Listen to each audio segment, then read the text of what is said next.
Hello, Trojan fans. Welcome back. This has been a long awaited podcast.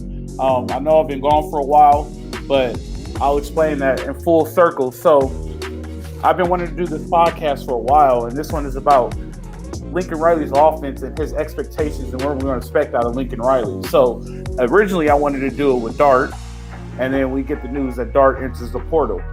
And then we also get the news that Dye is transferring in as a grad transfer to USC. And then more portal news. We get news that Williams, the receiver, is transferring in the portal to USC following Lincoln Riley. And then yesterday we get even more news that just blew everybody's mind. As you can see in Phil's background, I'm going to introduce Phil here in a minute. Caleb Williams transfers to USC. So, with all that going around full circle, we're finally here. We can talk about Lincoln Riley's offense and what to expect and what we can really expect now that he has a quarterback that already knows his system, who will get a spring with him, which is great. Before we go on to that, I want to introduce a couple people. I have Phil Robertson here. Phil Robertson is going to be a part of the show. Go ahead and introduce yourself a little bit, Phil. How you guys doing? My name is Phil. I'm a longtime fan of SC. Love the tradition, love the winning, love just the factory for football that it's been for pretty much my whole life as a football fan. Till this day, the 06 Rose Bowl is the greatest college football game I've ever seen. And it's still a travesty that Reggie hasn't got his Heisman back yet. Yeah, that does suck. NCAA, that's another day. We'll say that for another day. And we actually have another host, good friend of mine. I actually coached with him at Texas A&M Kingsville. Very talented young mind. The name that you'll hear this name in the future for sure on somebody's sideline. My boy, I'll call him G-Dub, Gary Luke Walters. Well, what are we going by today? Which one are we doing today? Whatever you're running the show. You tell me. So you might get all three. You might be G-Dub, Gary Luke. You might be Luke, whatever it is. But this is we're going to talk about Lincoln Riley's offense. Just give him a little background, and then we'll hop into this thing. Sure. Give him more of a background. Let's give him more of a background of how deep you are into his offense and what made you interested in his offense and those types of things, right, and how you study it. Well, I think let's just start, if we want to intro it, let's start by just looking at a few stats that I think are, and I we won't get too deep into stats, but basically since Lincoln Riley's been either the offense coordinator or head coach at Oklahoma, very brief stats. It's 2016, 2017, 2018, and 2019. 4 years in a row, he had a top 5 offense in Oklahoma in terms of yards per game, points per game, whatever stat line you want to put together.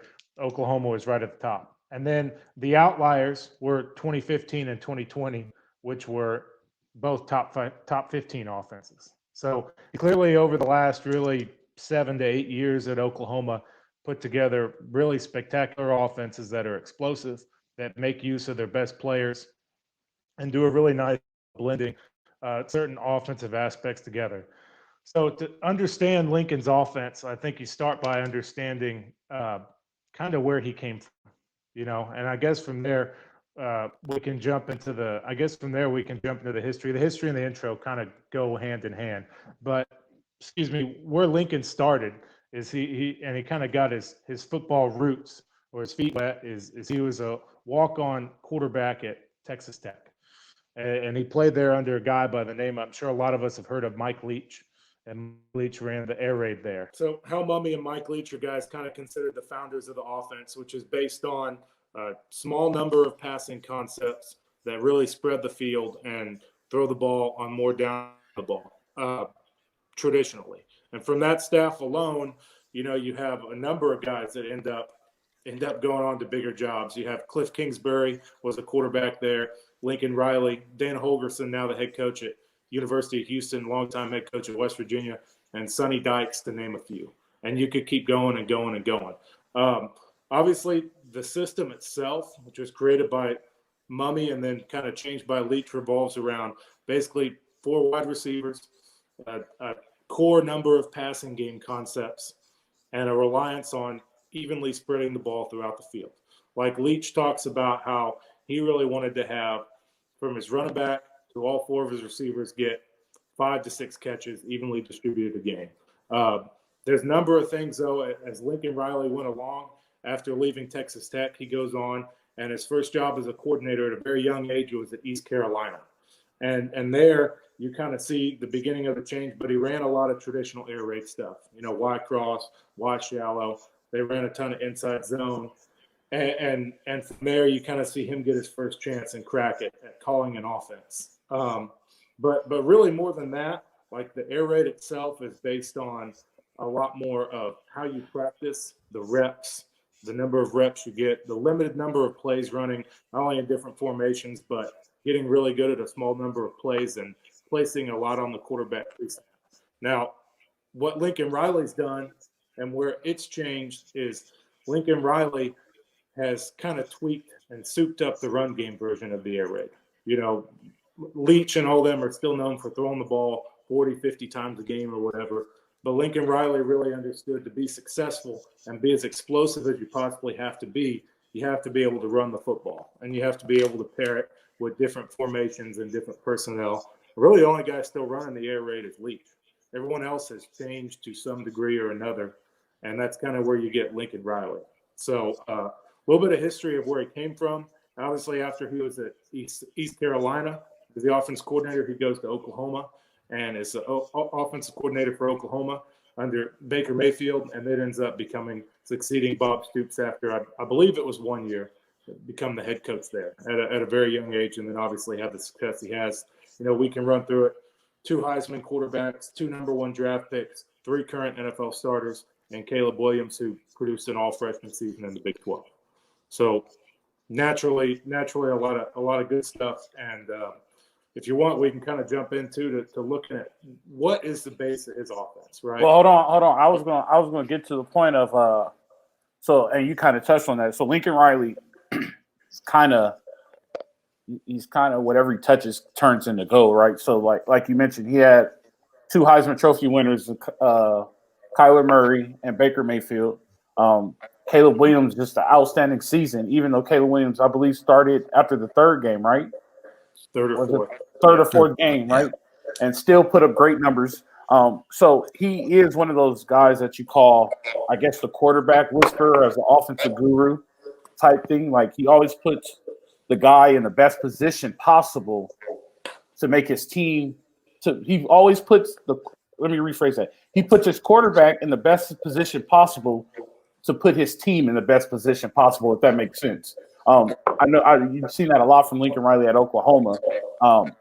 Hopefully we can see it here because now he has his quarterback. And like I said earlier, when you got a guy who transitions and goes from one offense into another with just a spring and a fall, they kind of struggle a little bit until they come back around the next year. Compared to now, we're going to have Caleb Williams, who's been in the system and is going to get another spring, probably his first spring, I would say, because I don't know if he was a early graduate. He's going to get another spring and another fall camp with Lincoln Riley.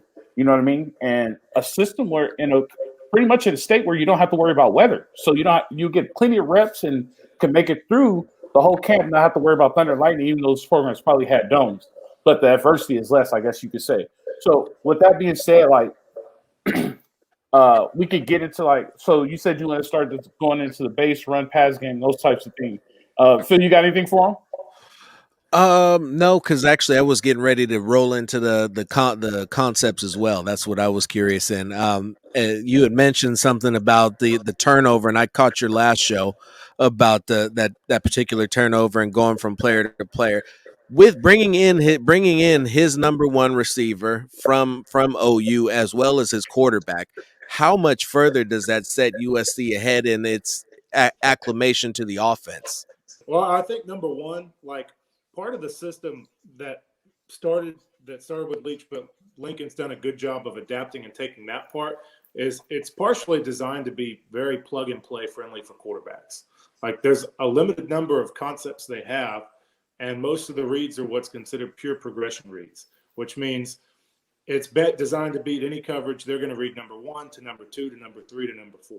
And the more reps you get at it and the more timing you develop with your receivers, the better you're going to be. So I think what sets them ahead is not only having to even worry about the install part of it, like he already is very familiar with that, but he's already gotten 10 times more of the reps than any of the other quarterbacks are going to have that go in there.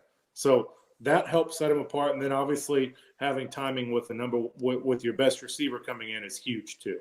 Like, especially Caleb Williams is still a young quarterback. So being able to have someone that in critical situations, when you know a guy's matched up one-on-one, or you know you have to get a first down, being able to have someone that you know where he's going to be, you trust, and you already have some of that timing developed with him, I think is huge too. And then again, you're not having to worry about teaching term. You can get in, you can jump right in more with him into more of the details and nuances about the position, which is where Lincoln excels too. All right, so let's just get straight to it, right? First play of the game. First play of the game in September.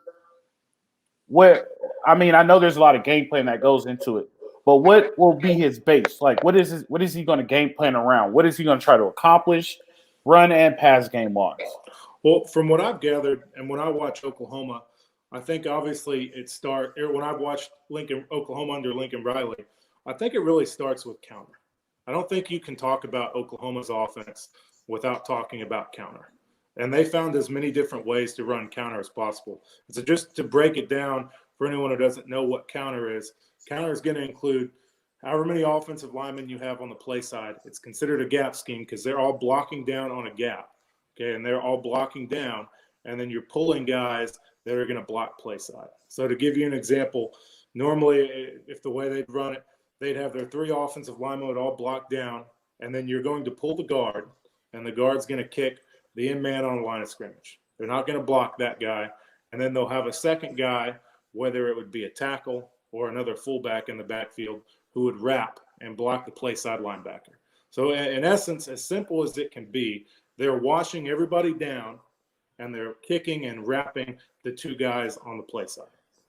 And that's really when you go back and watch, and you can find on YouTube or wherever you'd want if you wanted to go look, there's just a number of just Lincoln Riley cut-ups of counter and how good they are at doing it. And they run it out of basically every set that they have. They run it out of every personnel grouping they have, and they can block it a few different ways.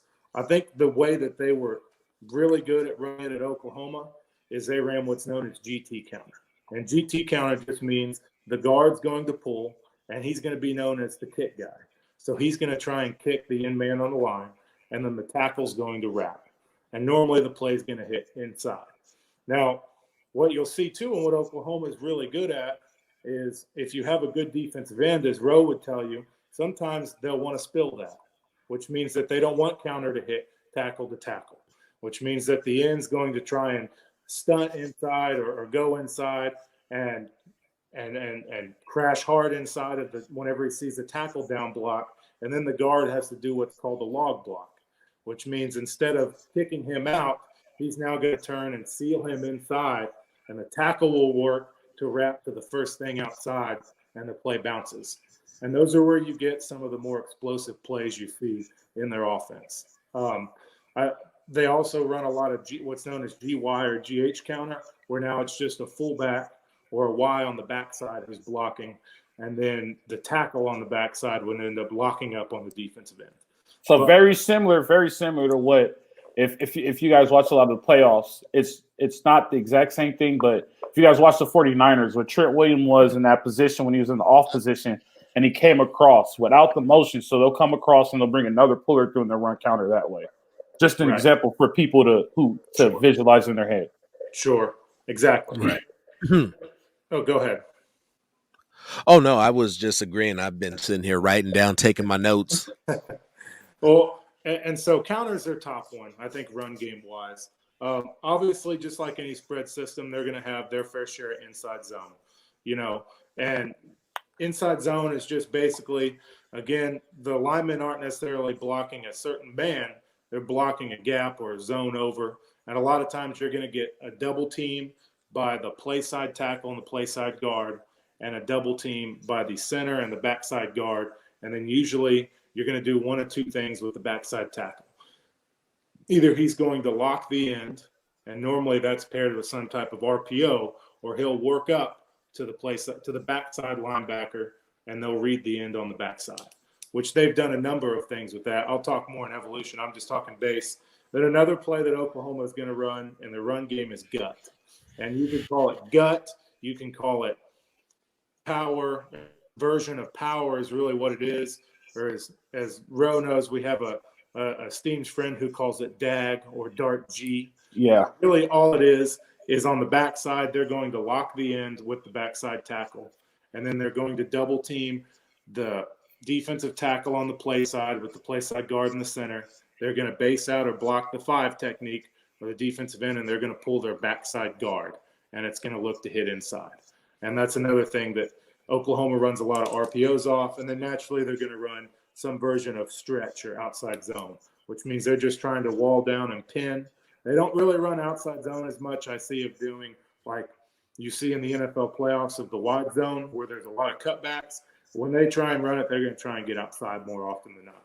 And base run game, those are really the things that I see that Oklahoma does really well. So to counter Dick, so that's a good point that you made, Luke, because so a lot of people when Riley first got hired was Big 12 football. All they do is throw the ball, this and that, all that nonsense, right? But like, if you really dig deep into his playbook and understand what he does, he wants to run the ball.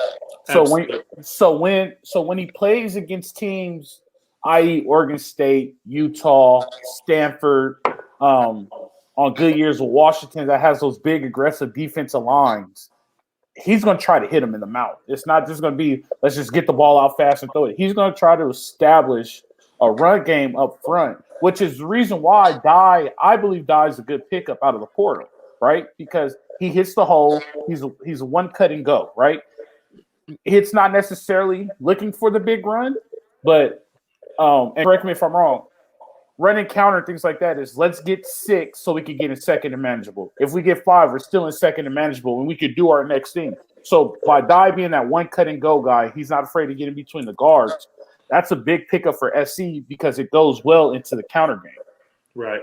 And 100%, Ro. Like one misconception, which there's been about a few offenses over the years, like take when Art Bras was at Baylor.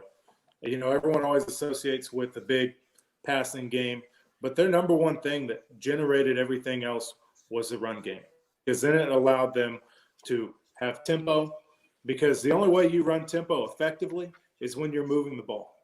So when you throw 3 straight incompletions, that doesn't get you into second and manageable. That doesn't get you into lining up and running faster, you know? And same thing with Lincoln Riley. Like, to me, the base thing in his offense is his run game. Like, they have to run the ball to be successful. And the times when they haven't been successful, the very few times, obviously, in Oklahoma, were when people were able to shut down and defend their run game. And we'll talk about that a little bit later as well. But, yeah, and then the thing that go back to his base run game, like, obviously I think Lincoln Riley looked at the system that he'd been a part of and realized, if I want to really be successful, we have to be able to run the ball. We have to be able to do it. And he's taken it and done it at a lot of different personnel groups. And the other thing Oklahoma is great in their run game is they'll run tempo.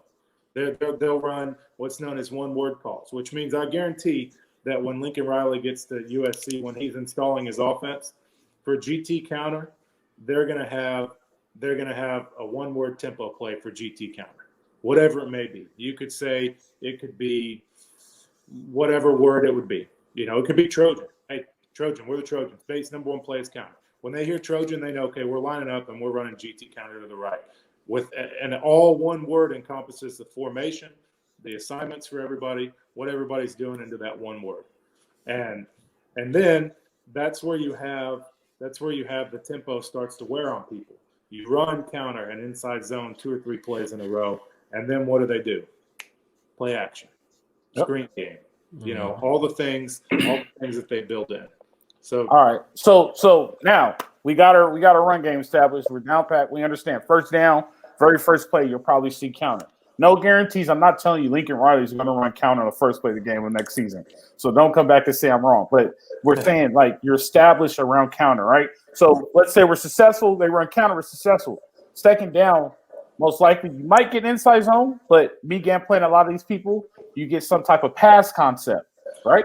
So let's transfer over to the pass game. What are we going to see pass concept wise? And kind of take your time and give me a chance a little bit to explain it behind them so they understand what you're explaining, because we don't have film, so they can't visibly see it.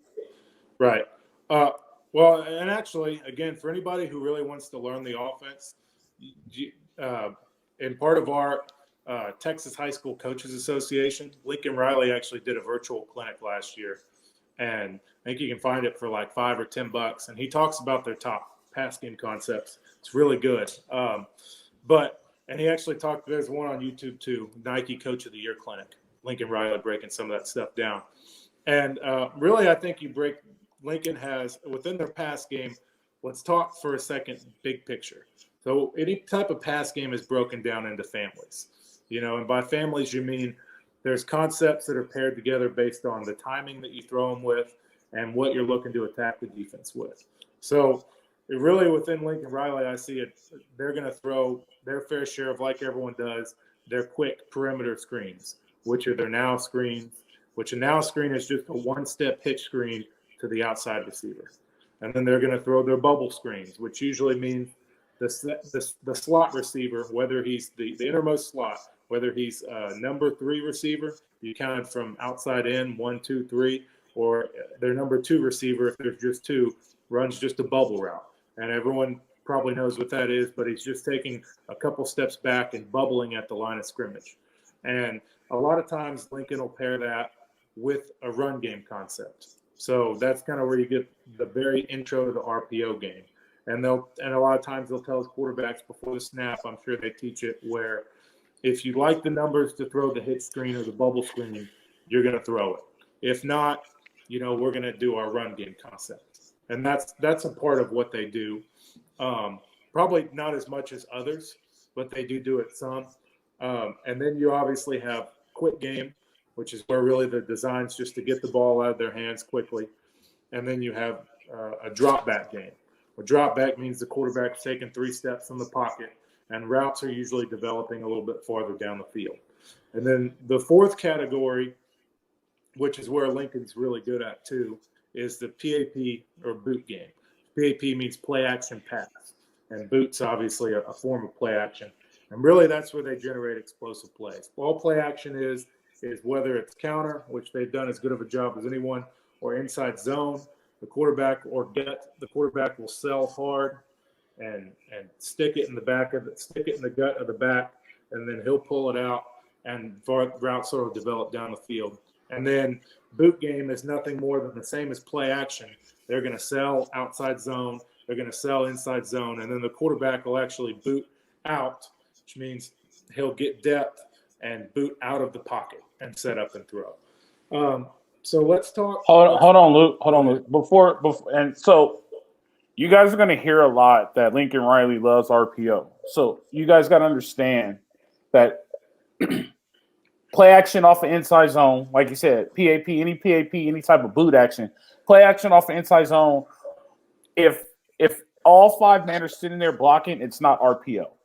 You know what I mean? Because he does not have the option to give the ball. RPO stands for run pass option. It means he has the option to hand the ball off, throw the ball, or keep it. So if you see all 5 men sitting there blocking, you do not have an RPO scheme. So don't confuse play action and boot pass with RPO. Right.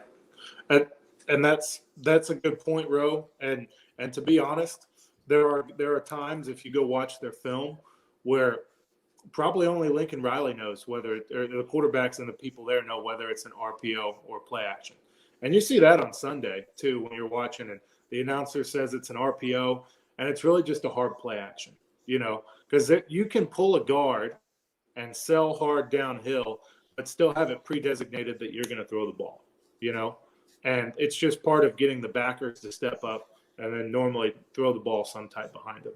But that can occur without them having to read anyone on the RPO, and I say that because you're right, Ro. Like there's offensive systems that are much more RPO reliant than what Oklahoma does. It's more for them a tool than it is their base. Like, Ole Miss, Jeff Lebby, who's going to Oklahoma, who was at Ole Miss, a lot of their pass game is RPOs.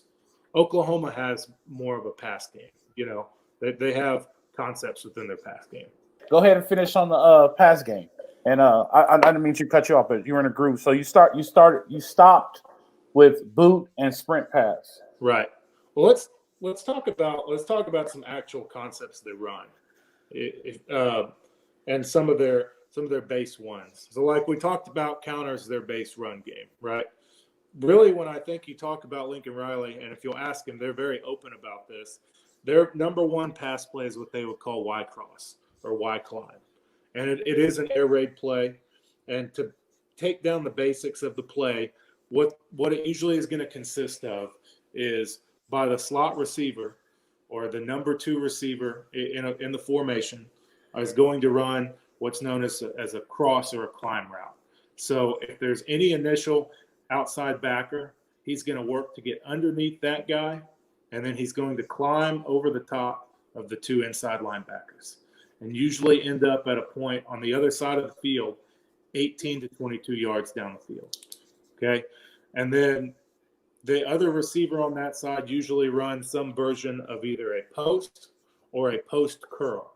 And everyone knows a post route is just when the receiver goes 12 yards and then they tell him break towards the middle of the goalpost.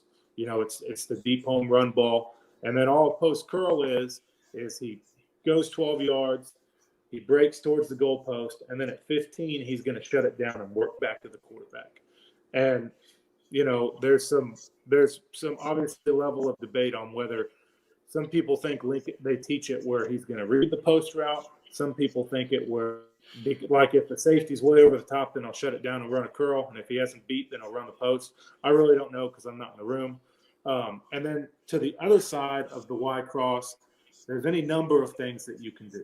But say if it's a 2-by-2 formation, which means there's 2 receivers on either side. You have, say visually, I'll try and be as specific as I can. And, bro, y'all help me out if there's anything I need to add. But say on that side to the left side, the receiver's running a Y cross and he's running a post curl, okay?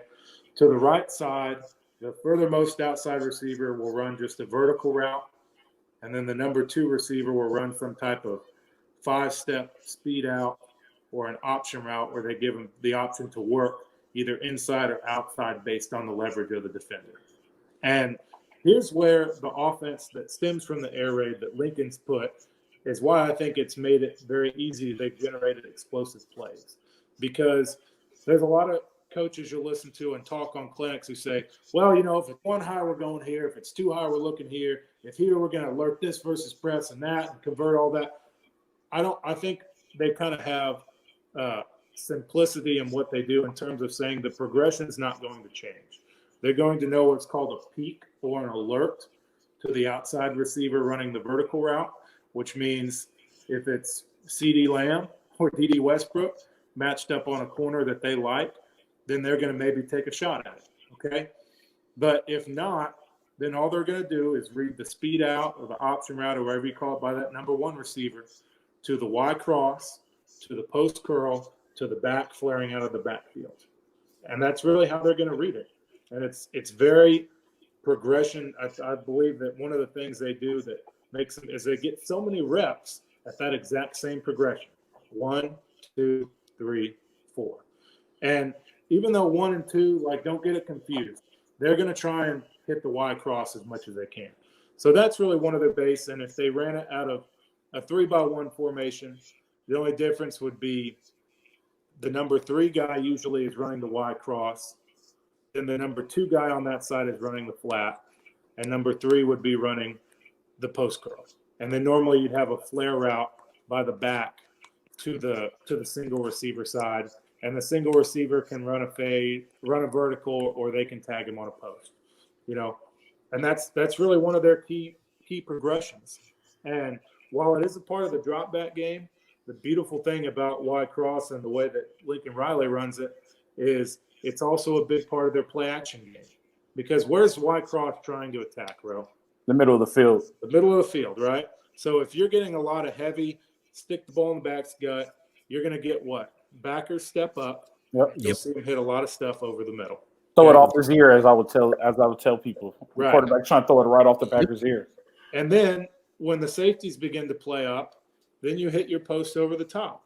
Or if it's two safeties, and say the safety opposite the Y cross is going to hunt or play the crosser, like Rowe knows you probably can teach safeties to do that, then you get chances for what's the best receiver that came with him?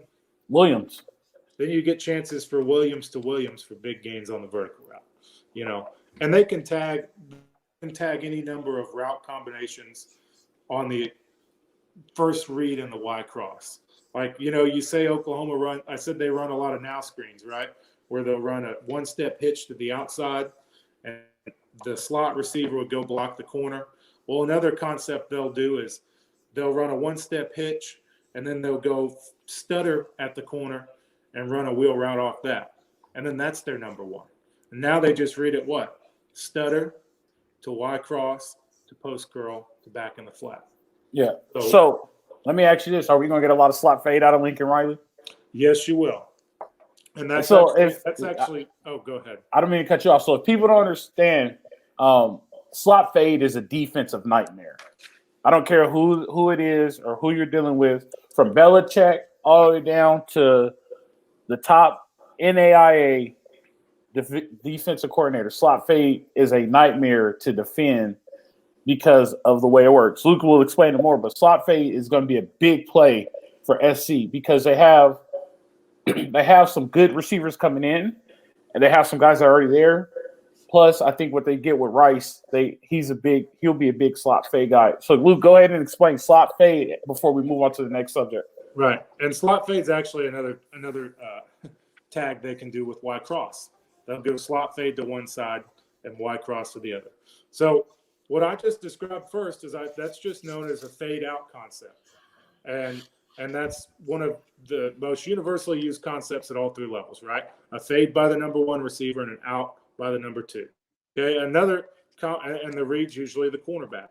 Another common theme and concept that people love to use is something known as smash. And smash means there's usually some type of high-low on a cornerback, which means if the corner drops, we're going to throw it here. If the corner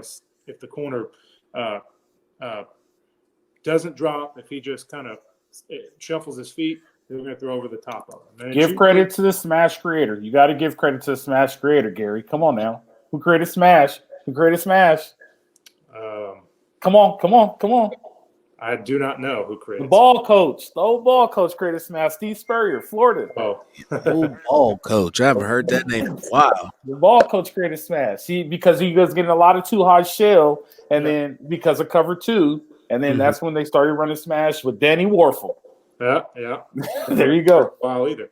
So anyway, smash is just a hitch route with a corner route. So another pairing that people kind of came up with is they'll run the same hitch route by number one, but then they'll, instead of maybe running a corner route, maybe they like the leverage of the safety or they're getting some type of man coverage, and your slot receiver is usually your fastest guy, he'll run what's known an inside fade, which means his first 3 or 4 steps are going to be vertical hard off the line, and then he's going to end up drifting to the same spot where the outside receiver would be, which is 22 to 25 yards down the field on the numbers to the sideline. And you leave the sideline for the quarterback to throw you open.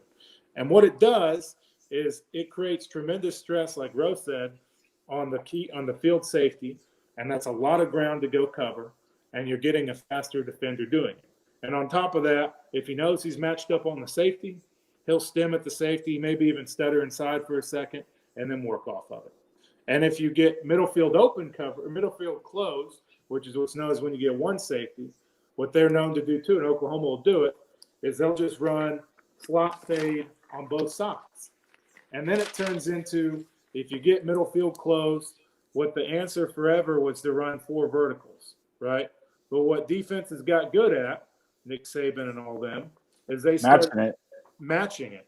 Now you place your slot receivers where your outside guys are, and you get better matchups for those guys. And what it also does is sometimes if they're reading the cornerback, it can turn into a little bit of a rub route. And that's a lot of room for this safety in the middle of the field to cover either side, right? A lot of field for him to have to cover. And if the corners end up sinking, then you bang it on the hitch on either side. So another way that Lincoln Riley loves to run slot fade is another key air raid concept that you see all over the place is something known as Y stick. And at a 3x1, Y stick has been run in the NFL and college for decades. The outside number 1 receiver usually has a protect go or a fade. The number 2 receiver has a flat route or a speed out. And then the number 3 has a stick route. And versus man coverage, he can break out like an out route. And versus zone coverage, he's going to sit it down. And the quarterback is going to ID the linebacker. All right? Right there. Okay? And all it does, if he widens, then he'll throw the stick. If he plays the stick, then they'll throw the out route. So let me hold on real fast. Okay. So let me break that down from a defensive perspective. I'm not going to say 9 times out of 10, but most likely, would you agree, Luke? About 7 times out of 10, anytime you get any type of 3x1 set, you're going to get 3 guys on 3 guys, and you're going to get a 1 high look. Unless you get guys like Dan Campbell, where you see the 3 high safeties, and you really don't have to see that because you got the help from up top. But most likely, you'll see 3 guys. Now, when you run Y stick, a guy has flat. Most likely, they're in thirds. They're playing a third. They're playing a flat. They're playing a curl. Now you're making it hard on the flat player, who 9 times out of 10, if they are doing that, is between the corner and that outside backer. He has flats. You're running 2 outs at the flat. You hold the hook, and it makes the decision really, really easy for Williams. It's either he's going to throw the far out by number 2, or he's going to throw the one right there in that hole by number 3, which you see Gronk eat a lot on. So when you see Gronk just sitting up there, that's why I stick. He knows that I don't need to run anymore. I'm sitting in the hole, catch, get as many yards as I can, and get a tackle. Yep. Go ahead, Luke. Nope, you're right. You're 100%. So what teams also started doing is they start saying, hey, they do one of 2 things.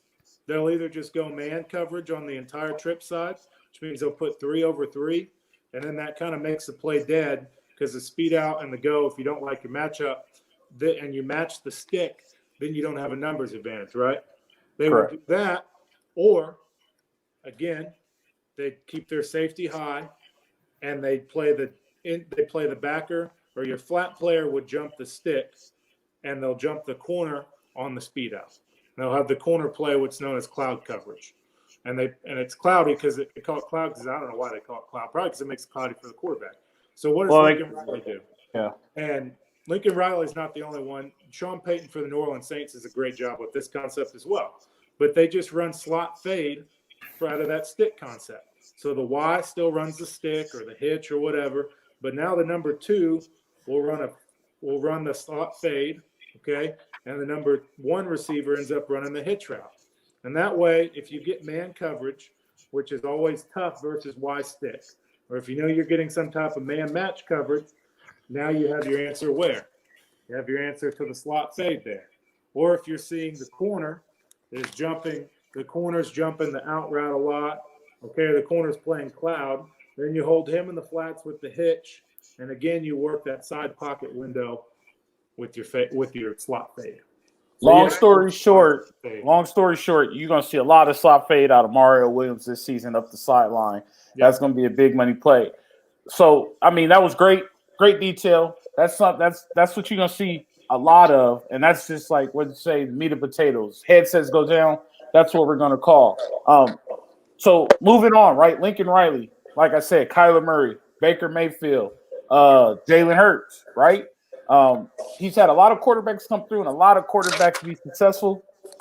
The current Trojan quarterback, Caleb Williams, has had a successful season on not a full season, came in game 4. So the evolution, adapting a quarterback as a college coach is one of the best things you can ever do. Explain to us how he's able to put his quarterback in the best situation possible to put his team in the best situation.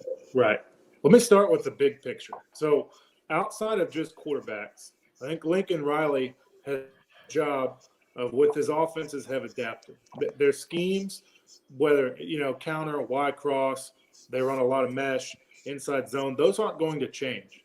But the places where he puts guys will.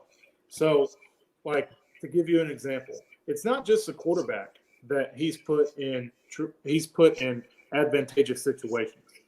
Okay, he plays his best players. Like there was a year when Baker Mayfield was there. Two of their best players is a guy by the name of Dimitri Flowers and a guy by the name of Mark Andrews. They're both more pseudo tight end H-back type guys. In fact, Mark Andrews is still playing in the NFL for the Baltimore Ravens. So Lincoln Riley that year, their base was either 12 or 21 personnel. And then they'd get in and were able to run all their same stuff. And then they get into looks that look like 11 personnel, which would mean you have three receivers and a tight end. But really, it was one of those guys who was the tight end getting a matchup on a slot corner or on a safety or something and utilize his bigger body. Or they'd get into 10 personnel looks, and now you have both those guys. So now you're making a defense that maybe is based to defend 12 personnel, defend 10 personnel within the same personnel. So bottom line is he's going to use his best players. And none of them are evident than how he uses the quarterbacks. So really, when I go back and look at players who played for Lincoln Riley, I'm going to tell you about really 5 guys, okay? Let's start back, and I remember because I remember watching. Let's start back with a guy by the name of Shane Carden. He was actually Lincoln Riley's quarterback at Eastern Carolina.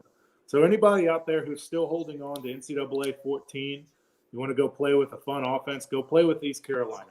I'm sure he was their impact player, and it's still Lincoln Riley's playbook. It was probably more of a form of the air raid than you'll see with some of these other guys. Shane Carden didn't have as big of an arm, but he was a great passer.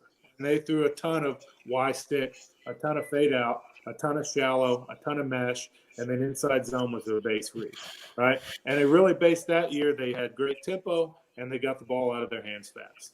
So fast forward, Lincoln Riley does a great job with him, and then we get Baker, right?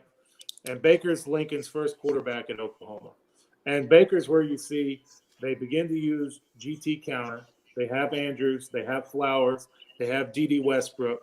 And probably Baker's best strength, I think, of these guys that we'll talk about, really in college, Baker was a tremendous operator.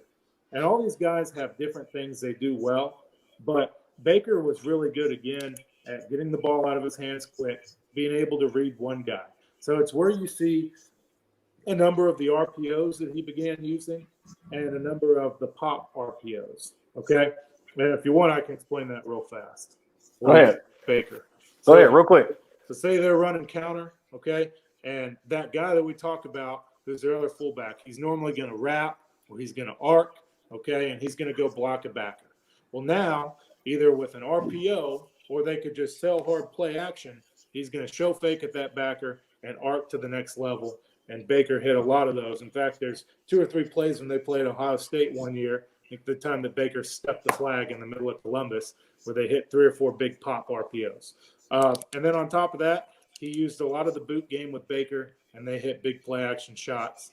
And really, I mean, it was probably extensive as the drop back game. Used a lot of shallow, Y cross, hit deep shots, right? And play action. So that was with Baker, okay? And they were also great at running tempo. But now you have, and Baker won the Heisman, and then you have Kyler Murray. When Kyler gets in there, Kyler's a different kind of talent. Like all these guys do a few things differently. And Kyler, obviously, he's known for improvisation and playing off of things. I think all these quarterbacks at OU did that too. But Kyler is also incredibly fast. Fastest guy on the field a lot of times in college. So what Lincoln did is he utilized the quarterback in the run game, but not as much of getting Kyler running downhill, right? But it was a lot more of Kyler on the edge, right? So they used speed option more. They probably used more zone read, where they're just telling Kyler, hey, dude, if you can beat if you can beat him to the edge, go. Get there, And it's also where you see the first evolution of draws. A lot more quarterback draws, spreading the team out empty. And the minute that Kyler sees backers dropping, then he just takes off. And that's where you see a lot of the big explosive plays. So obviously and under Kyler, they ran a lot of mesh, and Kyler was still a very accurate passer. So they still had a lot of success in the pass game, but Lincoln did a great job utilizing him with his legs, right? And really his speed. Yeah, he's, and then we go and obviously Kyler wins the Heisman, another number one overall pick. And then we have Jalen Hurts transfers in from Alabama. And really, where Baker and Kyler were phenomenal is they had the arm to make every throw. And for college, they were very accurate and very good operators of the game, which means they got the offense into the right stuff. Now, Jalen Hurts, I'm not here to really talk down on Jalen Hurts because I think every year the guy's played, he's gotten better as a passer. But naturally, he's more limited than the other two guys. So what Lincoln does is he tweaks his offense. And instead now you see the quarterback involved in more power run game stuff. I was about to say a lot of power read. They ran a lot of power read with Jalen. What I have here is they ran power read, okay? They ran bash counter, which means now you're going to have and again, part of running counter and what he's good at is he protects his counter a ton of different ways. So if they run bash is they'd read the backside defensive end. You'd have a Y or another back arc, and then the running back's running sweep to that side, and then the quarterback's reading the end. And if he heel line chases the counter, like a lot of good DNs are going to be taught to do, then he hands off on the sweep. But if he sits or he takes the sweep or widens, then they're running quarterback GT counter. And Jalen's more of a power runner, so he's good running between tackles. He did as good of a job. Like they'd get in and just run trips and they'd bubble, and Jalen would take 2 steps back, and if he liked the bubble, he's going to throw it. If not, they're going to run quarterback ISO or quarterback lead backside. And so he evolved and used the quarterback in the run game more, and then a lot more of the heavy boot stuff. So they're going to pull a guard or pull 2 guards, and then he'll set up on the tackle or right outside the tackle and have a hitch route and have a crosser from there. So it was less drop back pass, still some, but more reliance on that, and then quarterback draw. They beat Baylor one year using quarterback draw where it turned to do an RPO. They get in trips, and the backside receiver would run a shallow route, like Rowe talks about, or you've probably seen it before, Rowe. And then the 3 trips receivers would block, and it would be a screen to the X receiver running a shallow route, and then the back would lead on the backside, and they'd read the play side Mike. And if he cuts the will, then they would end up. If he cut the will, then he'd end up running quarterback draw. So those were some big plays that he did, some things that he did with his quarterbacks, and then finally. I'm sure what we're all waiting for, y'all want to hear about Caleb Williams, right? Yeah, I mean, Caleb. So tell us what he did with Caleb Williams, and what's the difference? So his last quarterback. Let's do this. His last quarterback was Spencer Rattler, right? So Spencer Rattler went from Heisman candidate to Caleb Williams playing. But let's talk about Spencer Rattler's Heisman candidate year, I guess you say, so the year prior to Caleb Williams coming and taking the spot. Let's talk about the year prior to that, what Lincoln Riley did with Spencer Rattler, and then let's talk about what he did with Caleb Williams his freshman year at Oklahoma. Right. Well, I think Spencer Rattler he had a good freshman year too, and he did. And they did a lot of the similar stuff I think they did with Kyler and Baker. The one thing was, and you saw as it kind of leaked its way through even into the next year, Spencer Rattler always struggled a little bit as a decision maker. Like Baker and Kyler and Jalen, they were all pretty good in their own ways of taking care of the football and improvising with an air of caution. I just don't think that Spencer was nearly as good of an operator as those other 3 guys were. And that's eventually where the downfall was. He was throwing a lot of interceptions, and he wasn't keeping the team on pace very well. So then you enter Caleb Williams. Unless y'all got any other questions about Spencer. No, keep going. You're good. Okay, we got Caleb Williams. And I think Caleb Williams now, we talked about what is Kyler. Kyler's has a great arm, gets to the edge a lot, is a good runner as a quarterback. And then Jalen Hurts is more of a between the tackles power runner. And then I think with Caleb Williams, you have a guy who is the best of both. He's a good operator like Baker. I think he did a lot of this as a true freshman, right? He's a good runner like Jalen between the tackles. And then when he gets out on the edge, he's very dangerous as well. Like I remember one game they played Kansas, and twice on 4th and short, one time they run quarterback counter, another time I think they just run zone read and he keeps it, and twice he breaks off 40-yard touchdown runs, and they end up winning the game. So I don't think that a lot of the pass game necessarily changed, but he kind of gives you the complete package to do a lot in the run game, and then he can obviously make any throw that he wants to. Definitely, that's great. So to me, like I said in the broadcast previously, like it's a great pick. I love the pick that SC went with. Right, he's not going to turn it overnight. Right, but he has the ability now, I think, to go from at least being a contender and playing in the Pac-12 championship. He has both wins coming from Oklahoma. He's picked up some good linebackers where they were struggling on defense as grad transfers. So what he did in the recruiting class is great. But the key thing is that you have your quarterback. I don't care what anybody says. The most important player on the field is your quarterback, and you have your quarterback, and it makes everything a lot greater. So let's get it rolling here. Let's keep this thing rolling. We're in a flow. I love it. My man G Dell's fired up. He loves talking Lincoln Riley. So let's talk about the strengths and weaknesses that we're going to see, and then we'll be able to let you guys go on your way. Sure. Well, I think we laid out the strengths. It's a system that's going to be – players aren't going to have a time. It's a system that relies on a lot of reps. They do a great job with tempo. It's going to fit well to whatever the quarterback does well. Like you'll see them adapt with what they've done. They're going to give the quarterback a lot of easy throws, not just hitches, but like slip screens, flare screens, get him involved in the run game, have a good share of quick game, and then a number of pass concepts that they feel can beat any coverage, right? We talked about Y cross, 4 verticals, the shallow sting screen series, all that stuff, right? And then there obviously, I think you'll see, like we talked about, an emphasis being placed on the run game, which I know y'all had an air raid coordinator the past 2 years, and I can assure you it's not going to be the same thing as what y'all saw under Graham Harrell.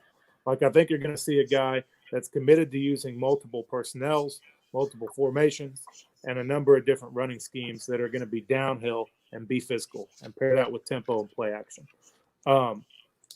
But if we want to get into weaknesses, again, there's not a ton.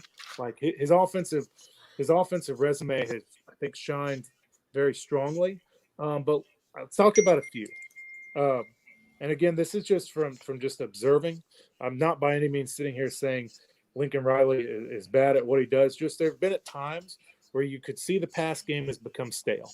And like the only problem when you have a limited number of concepts is when teams are doing a good job of matching those concepts and you can't get into as many tags and variations possibly, then at times you can become a little stale in the pass game. And that is one of the criticisms of the air raid, that teams can kind of match and know what their routes are. Obviously, that could possibly be one. And then the other thing is, like, when you stop the run and you turn that offense into a true drop back pass offense, I don't think that's really the world they ever want to live in. I don't think that's their strength by any means. So, like, while it has some good pass game, they operate so well when their run game's really rolling and they're rolling with tempo. Not like 3rd and 10, got to have it. They're going to struggle a little bit, which anybody will, especially in college football. There aren't that many truly good passing offenses. If you're getting first downs consistently on 3rd and 10, that means you're 1,000 times better than the team you're playing, and you're most likely going to win. Well, and obviously that was another weakness, which I know it probably sounds really simple, but in terms of the pass game, that's a system that's designed on their guys winning in space. It is. Like whenever they've been matched up with some really good defensive lines, when they've played some of the SEC teams, when they played LSU, they've struggled a little bit, And then there's only one guy that I've seen out of really 3 years of his time at Oklahoma in the Big 12 that had any semblance of consistency of success about him, and that would be Dave Aranda. He held Oklahoma to their lowest scoring output of the year in 2020 when Baylor was only 2-7. And then this year in 2021, he holds Oklahoma to their lowest scoring output, I think in 5 years, 13 points. And then obviously he's the defense coordinator of the year at LSU when they held Oklahoma to 28 points on LSU's national title run. But looking more at some things that I just jotted down when I watched those games and went back and looked at what they did well. Okay, Baylor operated a lot from split safety looks, and what that allowed them to do is on either side with the counter stuff, they were able to gain a +1 in the run game with their safety. You know, when they played counter, like I talked earlier, they'd box counter or they'd spill counter and they'd spill it all the way out to their safety, and their safety would make a great play going downhill, right? So they had a +1 on either side. They played with tremendous amount of speed. Their defensive line was able to get after up front and really win the line of scrimmage, not allow a ton of yardage in the run game. All right, and they were able to get Oklahoma into a lot of 3rd and long and situations that weren't very advantageous to them. So, and again, they played with a ton of speed. They disguised different looks. Dave Aranda is one of the best, too, at what's known as creating simulated pressures, which means it looks like a blitz, but it's really only 4 guys coming. So, like, out of a 3-down look, they may send 2-down linemen and the jack outside linebacker and a Mike backer and drop 1 D lineman. And it looks like pressure, but you still have 7 guys in coverage, or sometimes 8 guys in coverage if you get in a 3-man front and drop a D lineman and bring a jack backer, and it looks to them like it's a blitz, but it's really not. So the thing that happened, though, is Baylor also got into and they've been good about this all year. They were able to line up the tempo. Part of what tempo is so good is because you're going faster than the defense can get set up, right? Well, Baylor does a great job of sitting in their shell. Their safeties know where they're at. They have really good checks, and they were able to check into simulated pressures and stuff even out of tempo, and they did a great job with that. So other than that, though, had a lot of success against most teams. So, Hey, I mean, that was great. You got anything for him, Phil? You got any questions? Yes. Hey, so you went through some of the differences of all the quarterbacks that Lincoln Riley has had, and we quickly glossed over Spencer Rattler. Now, you said that he had a great year and then suddenly started struggling with his decisions making and wasn't the greatest operator. How did they particularly tailor the offense to him? I think that first year it looked like they kind of obviously, again, some of this you're talking about his freshman year, how they tailored it to him. Right. Yeah. I mean, I think, again, they ran the ball well that year. They ran the ball well. They gave him a lot of easy throws. And then one thing he was able to do that year is get outside the pocket and create. And I thought he did a good job that year of getting outside the pocket, finding guys deeper down the field, finding guys on the sidelines, and extending plays, you know. And then next year, I don't know that the process or thinking necessarily changed. I just think now he's getting out of the pocket and making bad throws. And they did struggle to run the ball a little bit early on with Spencer, maybe because he wasn't I would almost say he wasn't a run threat, but nothing like Caleb Williams, you know. So maybe that was part of it, is defenses were able to sit back a little bit more and sit in coverage, and then he started pressing and forcing stuff a little bit. You know, specific examples, I'm sure I could go back and look. I think they did a good job that year, if I remember, of, again, just giving him a lot of easy stuff, probably treating him like a freshman, where they knew, okay, we're going to have to simplify the game a little bit more for him, right? And give him some easier throws and give him some stuff that maybe isn't going to put a lot on his plate. And then as the progression goes, usually you expect the next year you take that next step and you get a little bit more complex and add more stuff. And maybe it looks like maybe he struggled a little bit to grasp maybe the next development there too. So how do you see this particular style of offense translating to the Pac-12? I don't see it being. I see him having a lot of success with it. Number one, because I think he does the best, as good of a job as anyone, of putting his athletes in space and allowing them to be successful in space. And for the most part, looking at like how he's recruiting now and what you'll get at USC, should get the best athletes in the Pac-12. There's no reason why they're not going to have a ton of personnel mismatches that they'll be able to exploit.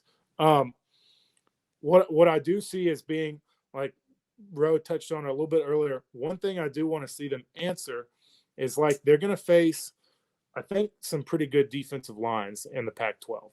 They're going to face Utah. They're going to face Oregon. They're going to face some teams that are going to be big up front. Stanford's always big Yeah. up front. Right. So how are they going to tailor that? Like, I mean, like the Big 12 for a lot of Lincoln's tenure was known as just an offensive league and very wide open. And they didn't get the best defensive players. Now that narrative shifted the past couple of years where you had some good defenses like Baylor and Iowa State and Oklahoma State this past year. But really, I see them doing really well in the Pac-12. I mean, I think, and it's shown like those type of offenses can be really successful. Look at Chip Kelly's run at Oregon. Like when they had it rolling and they had the best athletes in the conference, they were practically unstoppable for a few years. And the key thing is you don't have to answer the question of who the quarterback's going to be. You know that going in. And then, like in a few years, once they really get it rolling and they get a ton of skill talent in there and offensive linemen in there, then they'll really roll on offense.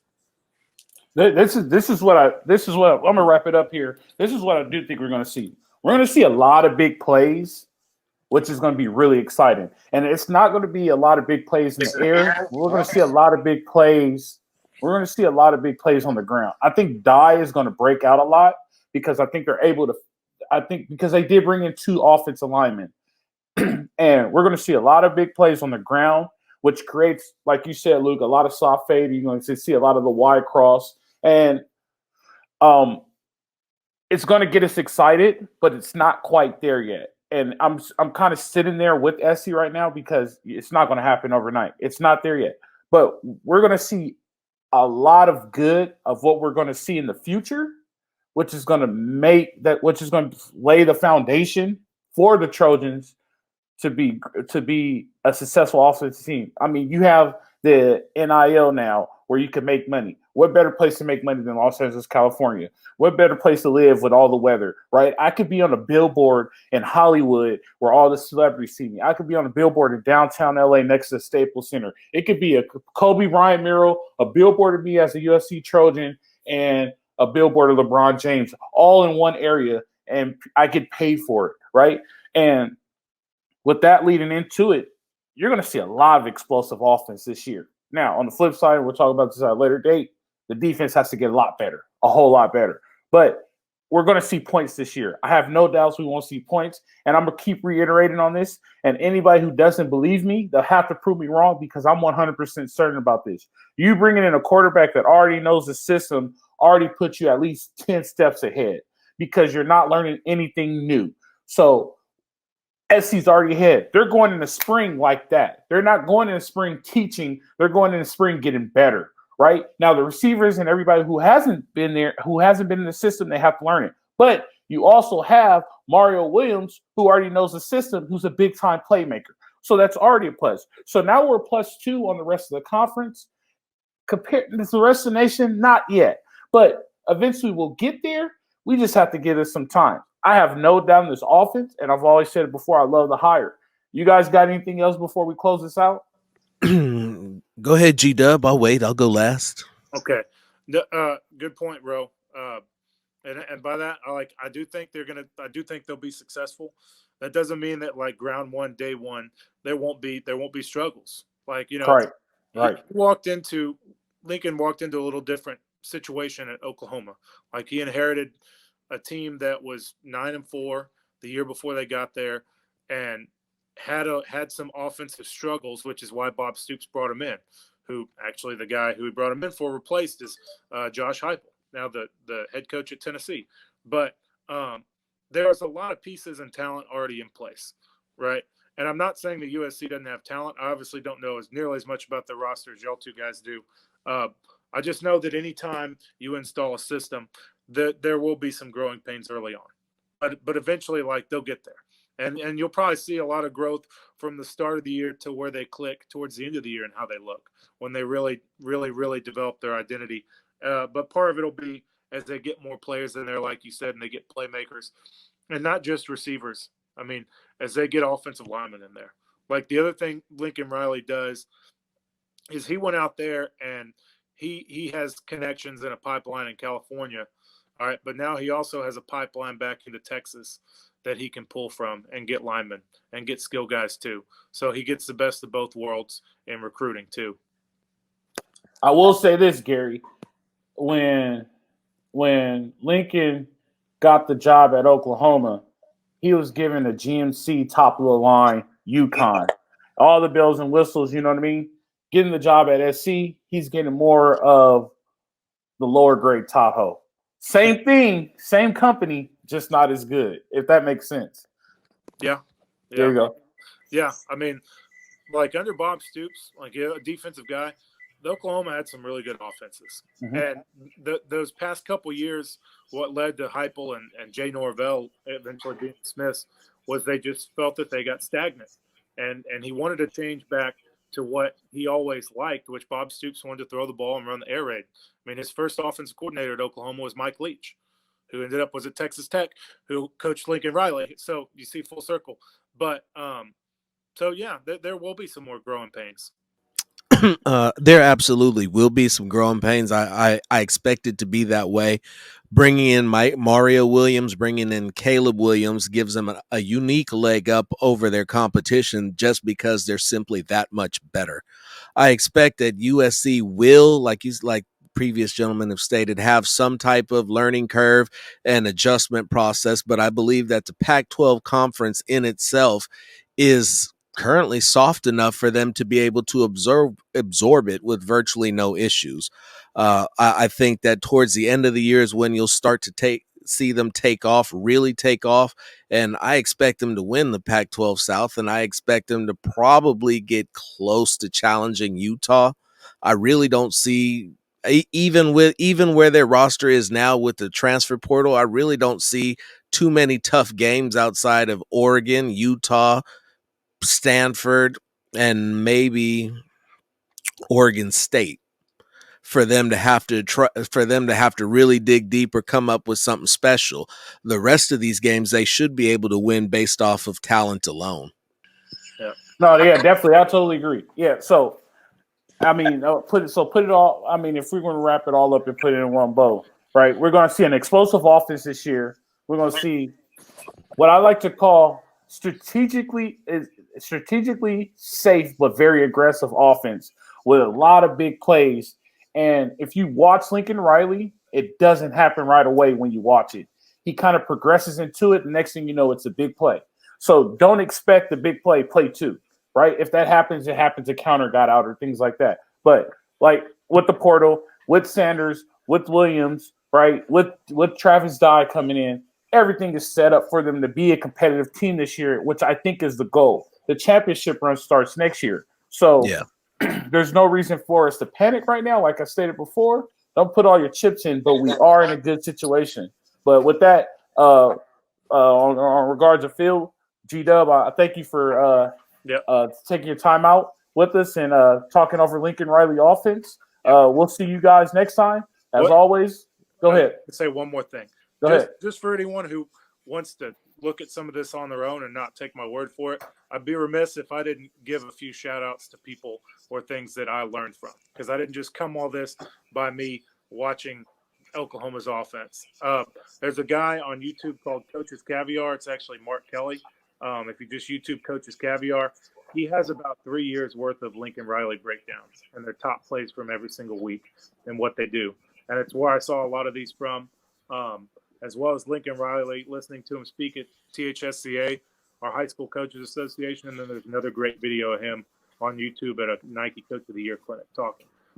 There's a number of different articles I read from different sites, like OU's fan site, that gives good insight on the stuff as well. So not just for me, there's a bunch of people out there probably more knowledgeable than myself about the offense.